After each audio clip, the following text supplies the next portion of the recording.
Мектептің тарих пәні мұғалімі Абдрахман Қуаныш Жанатович шақырылды. Рахмет. Соңғы түйінді жүк алып жүрмін. Жақсы, мен тарих пәні мұғалімін, жаңа өзімді таныстырдым. Және соның ішіндегі менің әлсіз тұстарымды, кедергі тұстарымды жеңу үшін түрлі идеялар туындады. Жаңа оны бірін айттым, сәтсіздіктерімді сыныптағы тәртіп пен ата-аналардың белсенділігін арттыру үшін бір авторлық бағдарлама 2023 жылдан бастап жұмыс жасап отыр. Енді мына идея 2023 жылы кірген. Бұл жерде идея қаяқтан туындайды? Идея ол 5-ші сыныппен мен практика жүргізіп көрдім. Және алғашқы пән олимпиадаларына, ғылыми зерттеу жұмыстарына, ғылыми жобаларға алғанда бәріміздің таласатынымыз 5 пен 4-ке оқитын кішкене сабақта белсенділік танытатын оқушылар екен. Мен әрдайым сондай оқушыларды өзіме алатынмын, бірақ соңғы 2 жылда ешқандай нәтиже көре алмадым. Тек аудандық кезеңнен ғана 2-ші немесе 3-ші кезеңнен ғана шектелдік. Енді 5-ші сыныптан бастап оқушыларды дайындауды бастадым. Бұл жердегі ең негізгі тақырып 5-ші сыныпта тарихшылар біледі, ол тұрақтардың көптігі. 5-6 тұрақ бар. Оларды зерттеген археологтар және оның табылған жаттары, қай жылы зерттелді, кім деген сұрақтар өте көп. Ол ортада да бар.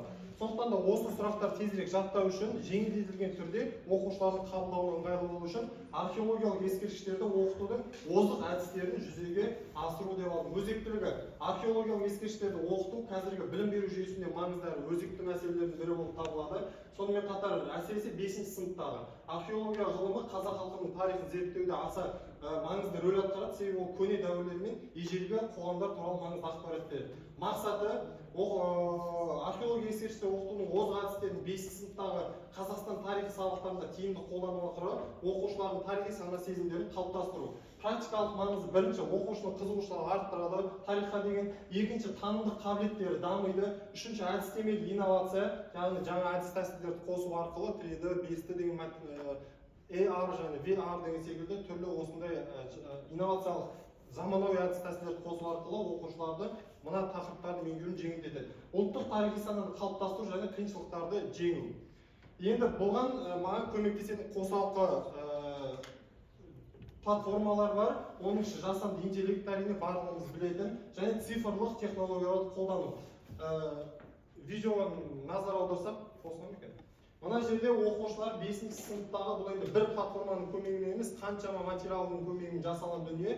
Оқушы ұялы телефонын осы суреттің үстіне қою арқылы оны тірілте алады. Және сол секілді визуалдық түрде оқушы жаңағы соғыс болып жатқан жағдайға түсе алады, қирап қалған қалалардың жанында жүре алады деген секілді түрлі музейлерге бара алады. Және оқушы тұлғаларда, енді қазіргі уақытта бізде мынандай тұлғаны сөйлету деген нәрсе қатпанып кетті. Ондай нәрсе емес, бұл жердегі платформа тұлғаны сөйлетін басқан кезде ол туралы мәлімет толығымен бере алады. Археологиялық деректерді визуализациялау, ертегілер мен әңгімелерді қолдану, интерактивті тапсырмалар.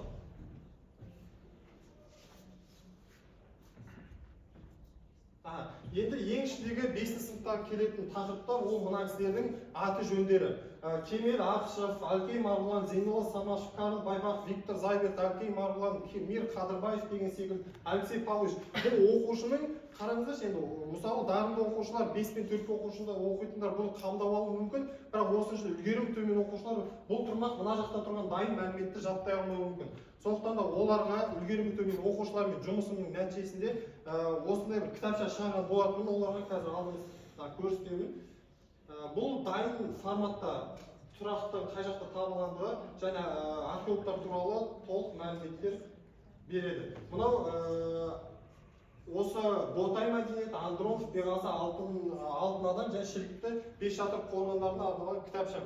Бұл жерде аудиолық, өздеріңіз көрсеңіздер, аудио арқылы тыңдауға, мәтін арқылы, одан бөлек видео арқылы тыңдауға балаға мүмкіндік береді. Енді сыныпта 17 оқушы отырса, мен 17 оқушыда бір мәтін арқылы түсіне бермейді, ол біреу видео арқылы, біреу аудио арқылы, біреуі көзбен көру арқылы түсінеді.